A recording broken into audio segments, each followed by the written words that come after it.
Multi-district litigation is a trend across the United States, and basically the United States Congress decided that it would be more efficient, instead of having 100 different cases of like facts and like law being handled independently on an island, that those cases should be consolidated together for purposes of pretrial discovery, from the purposes of consistency of rulings and these kinds of things. And so more and more, especially dealing with pharmaceutical products and other products, when something goes wrong and a product is defective, you'll see hundreds and thousands of copies of the same kind of lawsuit where people are systemically being injured or killed by bad products. Those cases are then consolidated for pretrial purposes, and the judge decides who's going to lead that litigation.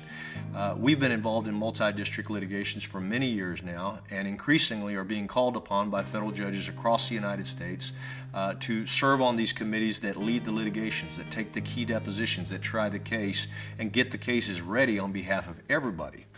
Some of the larger cases where we've served on leadership positions with respect to multi-district litigation include the recent BP oil spill case. On April the 20th of 2010, a tragic oil spill started with an explosion that killed many men and injured many more.